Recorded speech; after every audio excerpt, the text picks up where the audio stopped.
This is Deepwoken, a game known for its immersive world, amazing community, and unforgiving, unrelenting, difficult permadeath gameplay. But what exactly gives Deepwoken its charm and atmosphere? Well, among many things, one of them is definitely the bosses. The boss fights in Deepwoken are some of the most intricate, well thought out boss fights that we've ever seen on Roblox as a whole, and they definitely contribute to the game's unique feeling. In this video, we're going to be ranking every single boss in Deepwoken from worst to best. We are going to be basing these rankings off of three categories: difficulty, enjoyment, and value. I'll explain a little more in detail before we start with the rankings. By difficulty, I mean evaluating how mechanically challenging a boss is. Just how much time and effort does the average player have to put into learning this boss before they can reliably beat it? Enjoyment just determines how fun the boss actually is to fight. So if a boss fight is short and difficult, this would get a lot of points on the enjoyment scale because you have to be locked in to actually beat the boss. But if it's more drawn out, kind of going through the motions type thing, and it feels like a bit of a slog, it'll definitely lose points in that category. And finally, we have value. In this category, we're going to assess just how worth it is to actually do this boss. Do their drops warrant actually grinding for the boss?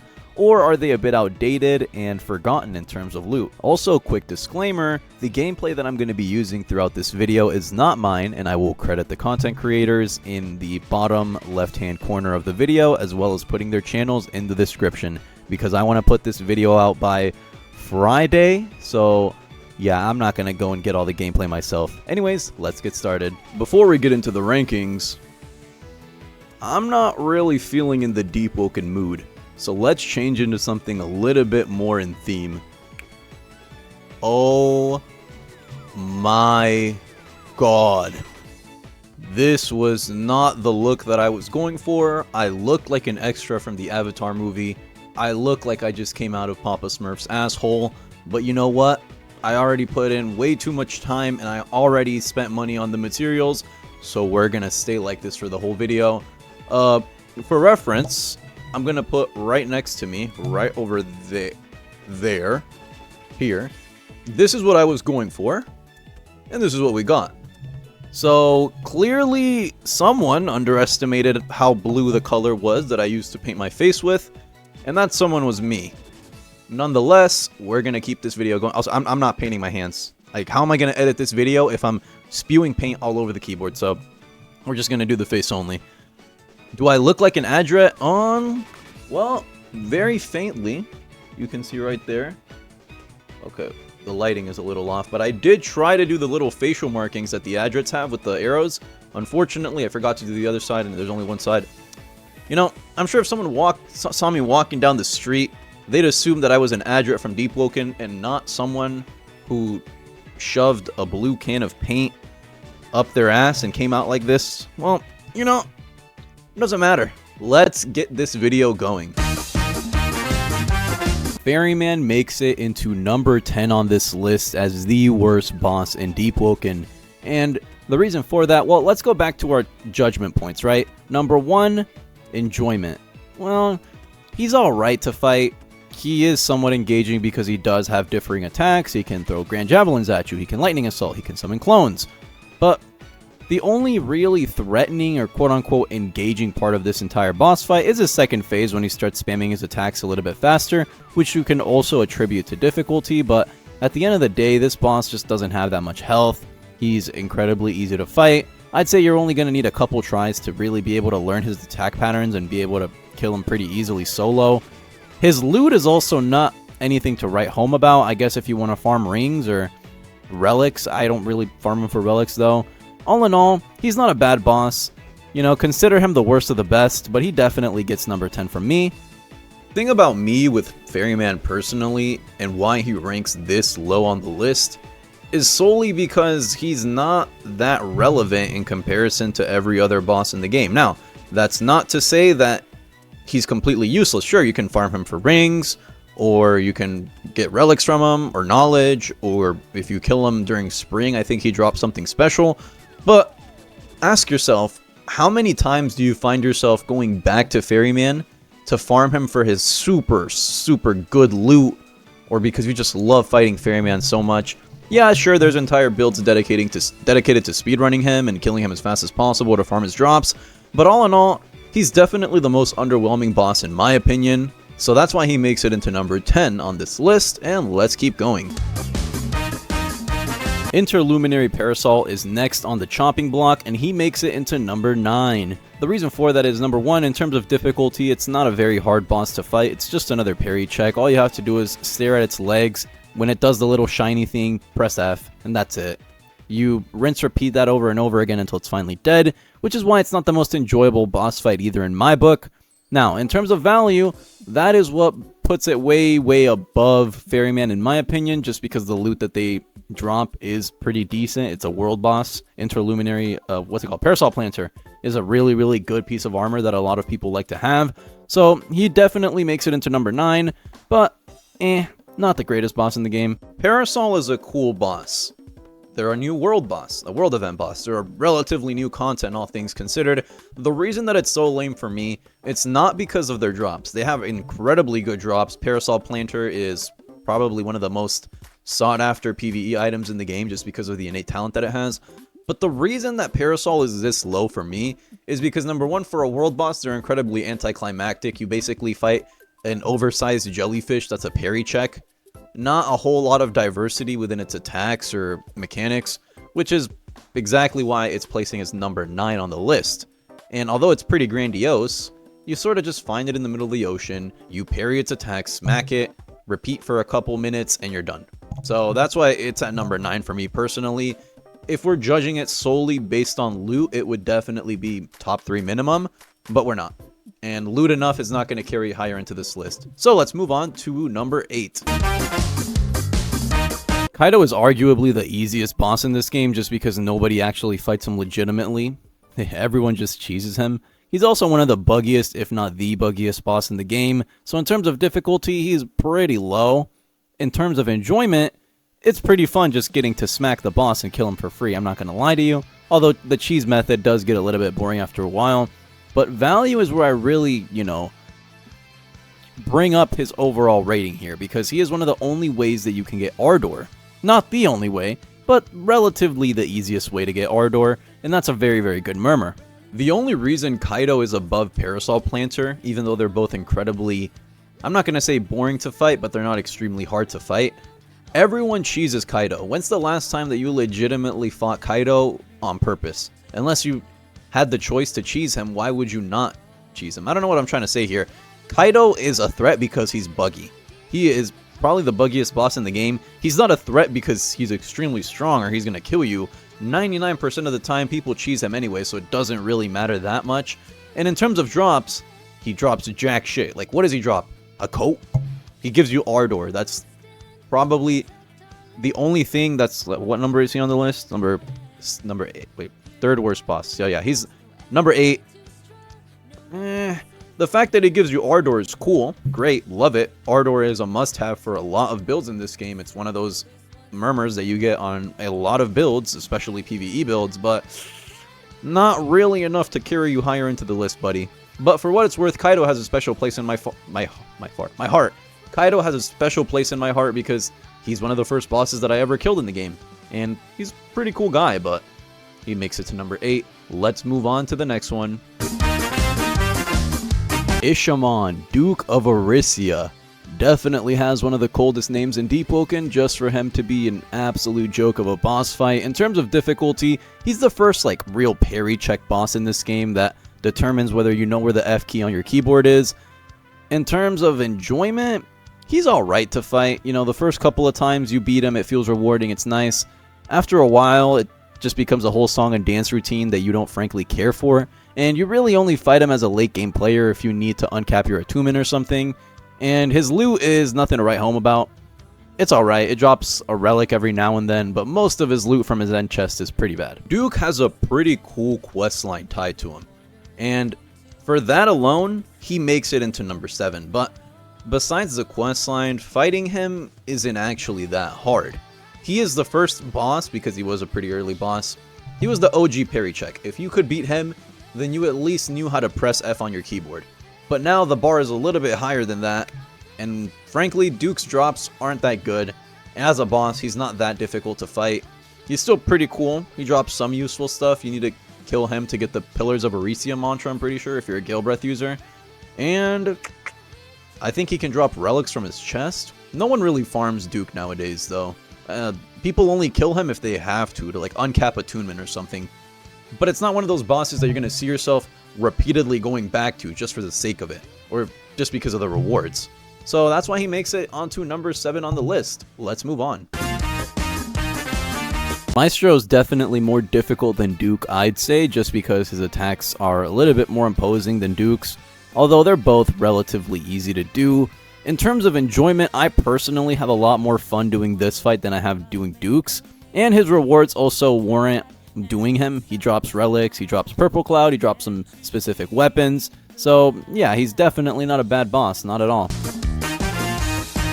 Doom of Caranthil, or Caranthil, however you want to say his name. Incredibly easy boss, literally just a giant punching bag who doesn't pose much of a threat besides a couple of his attacks. Very, very valuable to do though. He drops some of the best loot in the game. Warlock's Mantle is the first one that comes to mind, but he's definitely worth doing. And in terms of enjoyment, my Discord, not yours. Sorry if that popped up in the background. I just don't want to have to edit anything else, but he's not that enjoyable to do. Sort of just follow him around in the water, punch him, and it is what it is. Still not entirely sure how to pronounce its actual name, so we're just going to call it the World Serpent. The World Serpent has some incredibly good drops. The Warlock's Mantle is an absolute must-have for basically any PvE build because it's just incredibly overpowered. Gives you a super high intelligence talent for basically free, and it also has some pretty good stats on it too. The loot alone is what's carrying World Serpent this high into the list. Like, this is one of those bosses where the loot is just that good. Like, the loot is so good, that's the only thing that even makes him worth doing in my mind. As a boss, he's incredibly mid. Kind of boring. Sure, he has really cool attacks. He has his little, like, beam where he, like, looks up at the sky and then just, like, spits all over you and you get insta-killed. He also has whirlpools that he does on the water. He does, like, a little spin attack, which is cool. And the fact that the boss is as big as it is definitely gives the fight more of a sense of grandeur, and it makes the fight feel a little bit more fun. But after a couple minutes, or not, like after 30 seconds, you realize to yourself, huh, this isn't more of a boss fight more than it is just a giant punching bag that I have to keep hitting over and over again until it finally dies. There's no parrying in this boss fight. There's no dodging or avoiding attacks. You sort of just pull up to him on a boat, start smacking him. Don't let him smack you. You do that with a couple people for a few minutes, you kill him and you get the chest. As a boss, like for a boss fight, it's not that intuitive, which is why he makes it onto this spot in the list, and let's move on. The monkey, the myth, the legend, Primadon. He makes it into our number 4 spot on this list, and honestly, I love Primadon as a boss. Objectively, he's not very difficult. Once you know his attack patterns, he becomes kind of a walk in the park. In terms of enjoyment, though, I personally really enjoy fighting this boss. Maybe because I gank at him, and it's pretty fun to just kill people at Primadon. But the boss itself is also pretty cool to fight the first couple of go-arounds. And much like a lot of bosses in this game, the charm wears off the more that you do it. But I still find myself enjoying the occasional Primadon fight every now and then, where I can't really say that for a lot of other bosses in this game. And the value he provides isn't extreme, but he's definitely an extremely easy boss to kill who gives a lot of XP, bell prog. He does drop relics and deep gems, so yeah, do with that information what you will. Primadon is making it onto number 4 on the list. Now, a lot of you guys might have thought that he was lower in this list, but honestly, for a boss, Primadon does all that you want from a boss. He's imposing. His boss fight requires you to have a brain, although it's not entirely hard once you learn his attack patterns. His loot, all things considered, it's decent. He can drop you relics. He can, like, if you're farming notes, he's pretty good for that. He gives pretty decent bell progression for how easy he is to do. All things considered, I personally really like Primadon as a boss. And how couldn't you like him? He's been here since verse 1. He's a giant sea monkey that comes out of the ocean and starts stomping down, and you have to fight him. I like that. That's a cool boss. And although he's not as threatening or as hard as some of the bosses lower in this list, I'd argue Primadon is one of the easiest bosses in this game. This is not an easy boss tier list, right? We're looking at it holistically. And holistically, I would comfortably put Primadon at number 4. So that's where he's going to be. Let's move into number 3. We're making it into our top 3 now. So let's keep it going. Ethiron is a pretty massive boss, but size doesn't always equate to strength because he is not that difficult to fight in terms of the difficulty rating. In terms of enjoyment though, I do enjoy fighting this guy. Sure, the fight can be a little bit drawn out, especially if you've done it multiple times before, but you can't really understate how cool this boss is in general. You're fighting the puppet of a drowned god, which is pretty dang cool if you ask me. And value, well, probably one of the most valuable bosses in the game, as you sort of need him to do almost anything layer 2 related. If you can't beat him and you can't escape back from layer 2, then, you know, you're sort of screwed. Ethiron, for me, is the coolest boss in the game, without a doubt. If this was a cool boss tier list, he would be number 1. The reason that he only gets the 3rd spot is because he's just such a pushover. This is supposed to be the scion of Ethiron. He is a puppet for a drowned god. Beings that are supposed to have otherworldly powers, they could snap their fingers and our heads would pop and we would be dead instantly.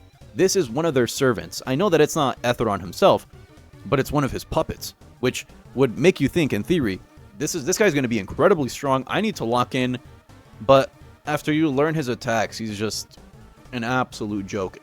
I think what makes it really easy for me personally is the fact that he spawns health packs mid-fight. He spawns a bunch of them. Every single time that you either get into a damage phase or you unlock a new floor, a bunch of health packs spawn. And they're not hard to kill either. If these health packs were like the traditional Kiersguard snipers that are actually a little bit tanky and take a few hits to kill, I would genuinely put Ethiron at maybe 2. But the health packs are incredibly easy to kill. It only takes a few strikes. And if you're using like a heavy PvE weapon, shit, you might even be able to one-shot them if your build is optimized enough. His loot is really, really good though, because 2 of his drops, well, 1 of his drops you need to craft a new relic weapon, and layer 2 as a whole, right? Ethiron sort of gatekeeps a whole side of the game that if you're an endgame player, you're going to want to get in on that. All of layer 2, that includes what? Getting Dawnwalker, getting medallions, getting infinite knowledge, being able to min-max your build. Ethiron sort of gatekeeps all of that, because to have access to all of that, you need to be able to solo him consistently, or at least kill him, survive the fight. And honestly, the escape from Ethiron after you kill him and like the whole layer 2 area starts falling apart and exploding, that is more threatening than the boss fight itself. Let that sink in. Running away from Ethiron is more threatening than fighting him, because the Kiersguard snipers that are camping at the entrance do a lot of damage, and they can wipe you if you're not careful. Although, who gets wiped by that nowadays?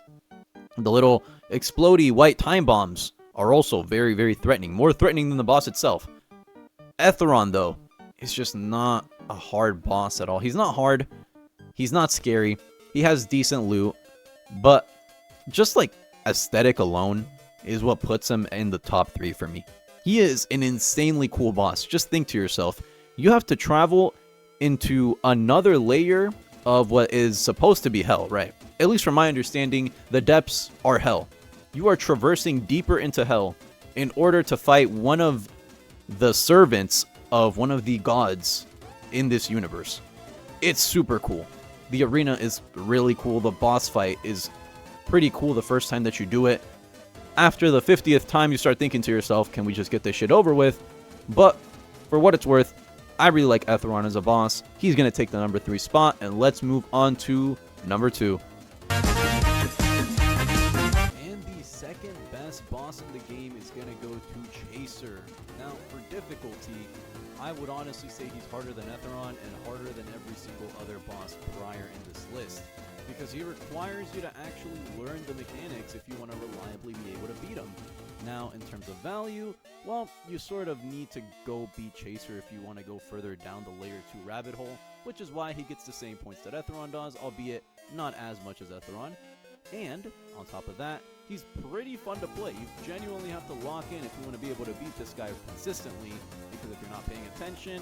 Now, a lot of you are going to see this ranking and think that I have Chaser's dick in my mouth.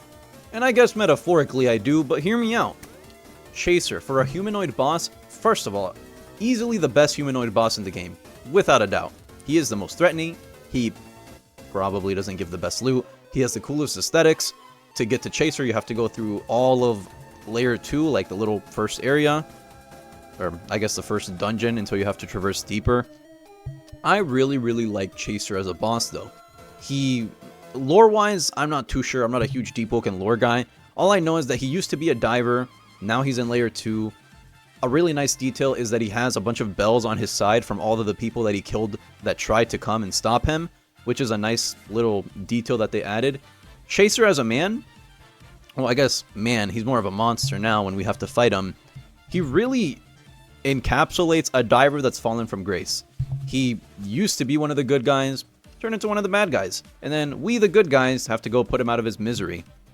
Now, I'm sure if I was more well-versed in the Deepwoken lore, I could give you a much better explanation as to why I put him into 2, but the reason that I'm going to put him in there personally is just because he's hard. Like, not extremely hard, obviously. Chaser is a joke if you know what you're doing, as are probably every single boss in this game, which is why it's all subjective, but Chaser is genuinely threatening, not only the first time that you do it, but every subsequent time after.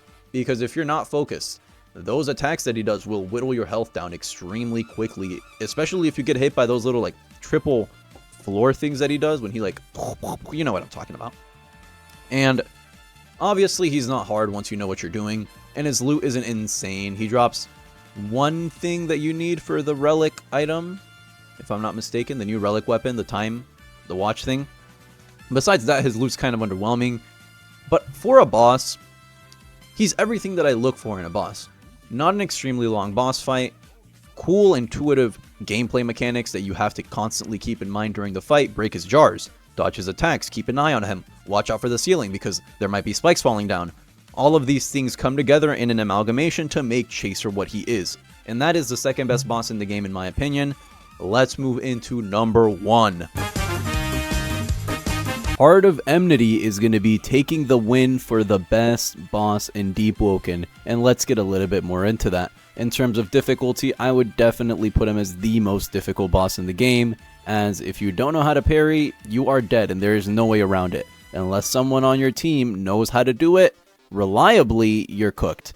Now, in terms of enjoyment, this is a relatively short boss fight, all things considered, but it's short, it's sweet, it's difficult, and it's rewarding, which is what really puts it at number 1 for me. The rewards that Heart of Emnity drops are the best in the game, without a doubt. Drops the best relics, drops the best armor. Really can't go wrong with farming him, and that's why a lot of people keep coming back to him, even if they've done it once, twice, 20 times. He's just that good. Alright, I need to get this video done. The paint is wearing off. I need to go shower. I have to re-record this segment because it got corrupted. Why is Heart of Emnity my number 1 boss? He is pretty difficult, all things considered, but most Deepwoken bosses aren't that hard once you learn their attack patterns, but still the fact that you have to take at least 4 people to go in to fight him is already a step above literally every other boss on this list. He's also just the most valuable to do. This boss drops the best loot in the game, best relics, best armor. I would say good weapons, but his boss weapon got kind of gutted, so it's kind of like, eh. And he's also an incredibly imposing boss. You're fighting the Heart of Emnity. You know, you talk to the voice of Emnity when you're in the Depths Trial. Now you're fighting the Heart of Emnity, a giant, like, suit of armor with a huge axe. He's going shing, shing, shing. Like, that's cool. That is really cool, really crazy, really imposing, and extremely rewarding. The fight itself is also not that long. It only takes, like, what, 4 or 5 minutes? Probably less if you have a team of people who know what they're doing. A little fun story. I've done him a couple times already. There was only one time that I've wiped to him, and it's when I was with this LFG, and these dudes are pulling up with Rail Blades, Storm's Eyes. I asked them, hey, what bell do you guys have? Oh, teleportation? We got fucked. And that story just goes to show how if you don't have a team of competent people, it really is a make or break. Every other boss fight in the game, you can sort of get by if the people don't know what they're doing. You could definitely survive. Heart of Emnity, if you don't know what you're doing or your teammates don't know what you're doing, it can just be a slow snowball into death and you will die. But still, Heart of Emnity, my favorite boss in the game without a doubt, and that's why he gets the number 1 spot. And with that, we are done with this video. This was definitely a different batch of content than what I usually do, and I know it's probably not going to do as well as my usual videos, but hey, sometimes you just got to do it for the love of the game. If we're lucky, maybe we'll make it onto a DNVR video or something. Who knows? But I'm pretty happy with how this video turned out. I'm not happy with how the facepaint turned out. I wish I took a little more time into that before I started recording. But I want to put out this video today. You got to work with what you got. So I tried to be an Adret. Came out like a Smurf. Could have been worse. Shit, at least I wasn't trying to cosplay a Ganymede or something. That could have ended badly. So with all that being said, thank you guys for watching. I hope you guys enjoyed this video. Let me know in the comments what your favorite boss is. And with all that being said, have a great day or night wherever you are. Stay tuned for more content, and we will catch you in the next one.